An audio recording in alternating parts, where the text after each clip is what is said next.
And hello everyone for watching my video.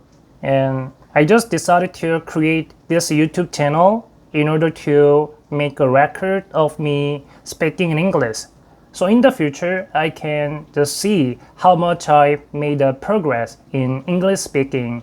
And that is my primary goal of making and creating this YouTube channel. So today's topic is about who I am and how I keep studying English.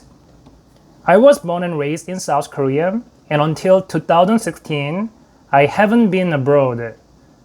Luckily, in 2016, I had a chance to go studying in Netherlands as an exchange student only for one semester. Before I just went there, I was like other typical Korean who got cold feet when asked by English.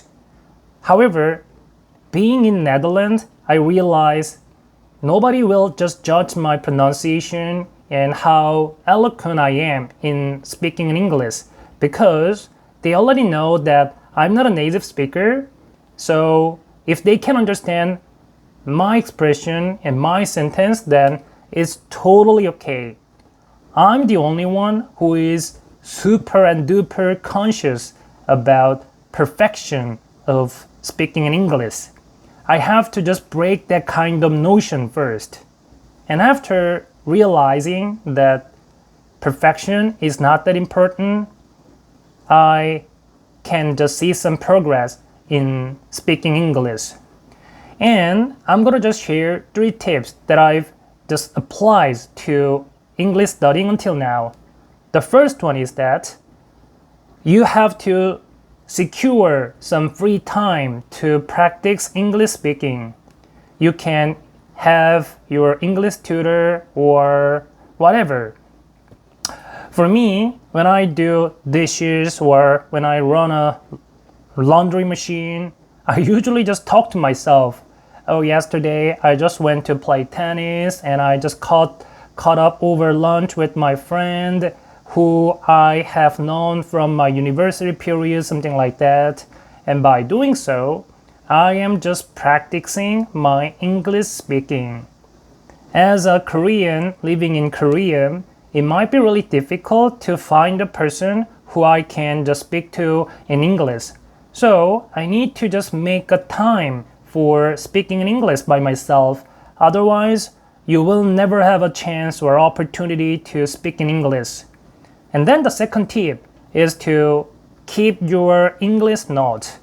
For me, I got stuck in the middle because I cannot just properly find some expression that I really want to say. You might just relate to my situation if you are non-native speakers. Sometimes you try to directly translate your own native language into English. However, sometimes you cannot just find a proper word or expression or structure to translate into English. In that situation, just jot it down that expression in your native language and then look it up the meaning on the internet as an English version and then keep it to your own English note. So you are just keeping a lot of new expression, structures, or natural expressions on your note. Whenever you have free time, you can just take a look at it and then review it and keep remembering over and over. It is a way of making some new expression words around your mouth. The first tip is about output, and then the second tip is about your input. Without proper input, you cannot make a proper output. So those 2 tips should go hand in hand. And then the last tip is to find a tutor. For me, I am studying English together with about 5 English tutors online so that I can have about 3 to 4 hours of speaking time. Without this time, you cannot see whether you are making a proper sentence or the sentence that you are making is natural or not. And that process is really important, but one of the problems is that it might be expensive. So one of the tips I can give you is that go find a tutor on Preply. On Preply, you could just find a tutor at really reasonable price so that you can save up some money.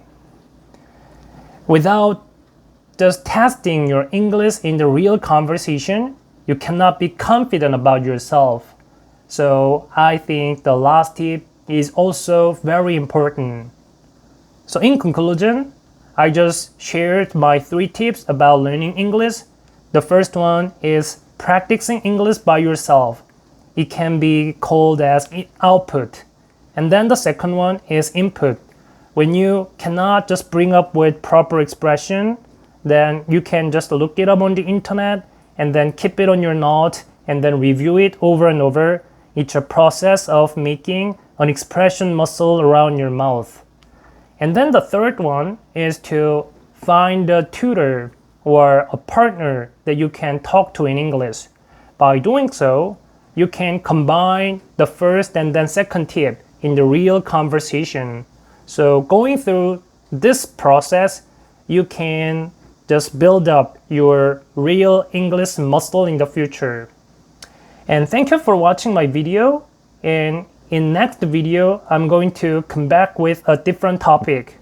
If you just like my video, and please click subscribe and leave a comment. Thank you.